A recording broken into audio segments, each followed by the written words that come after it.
what an American thinks about Peru. I was there for like 3 months.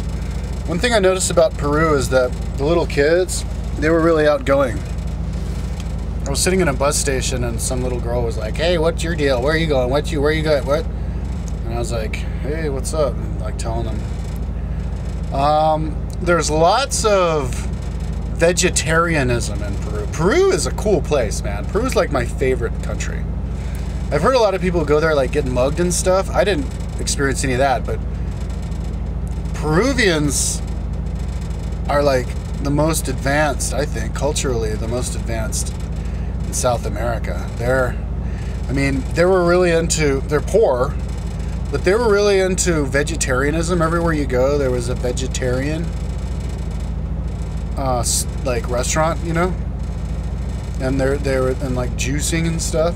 And then they had the alien guys. They were into aliens over there and the Hindu Mahabharata and stuff, like regular poor Peruvians you meet. And it had a cool, like, magical feel to it, the whole place. Cusco is a total tourist area, but yeah, Machu Picchu is beautiful, amazing. And our tour guide took it really seriously. Lima, the capital, is really big, and it's really polluted with guara, which is fog, really thick fog, like crazy thick fog. Yeah, wild.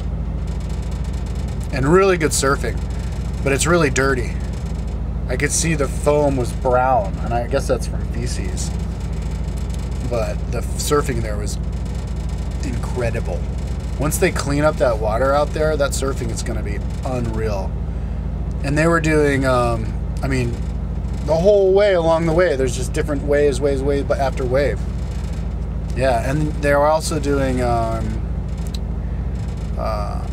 paragliding. You can paraglide off of the cliff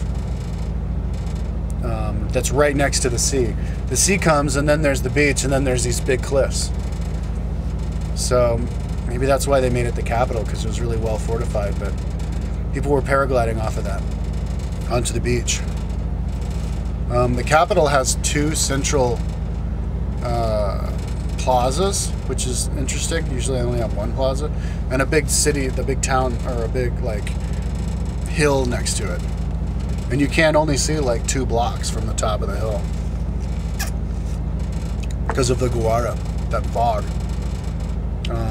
Yeah, it's a big city, but I didn't really experience that much of it. You can't really see it because it's all the fog. But I could see the poor neighborhoods there, right next to the downtown. But it's surrounded by desert, like no trees. It's in the middle of the desert, so it's interesting. But Peru has a lot of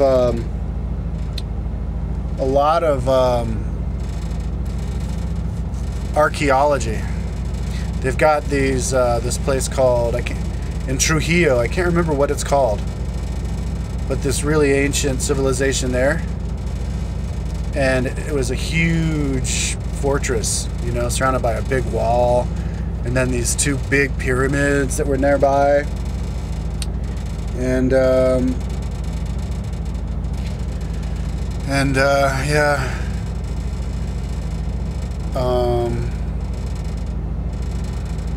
But Peru has it all. They have the deserts, like up north, and then they have the huge mountains, and Huaraz was beautiful. Huaraz, this valley surrounded by these huge mountains. Oh man, I'm starting to like want to go back there. They're so beautiful. And the Peruvians, they're really friendly to me. They don't like to get photographed, but yeah, it was a really pleasant, safe feeling place. Yeah, and then they've got Ica, where they found the alien heads, and that's where I met some alien dude. Or dude who liked the aliens. He had these, sitting on the street with these pamphlets, like trying to tell you about the aliens. And yeah, they have these big sand dunes there, and then south of that was the Nazca lines. Yeah, that place is jam-packed, and then they've got the lake. Oh my, yeah. Okay, so that's what America thinks about Peru.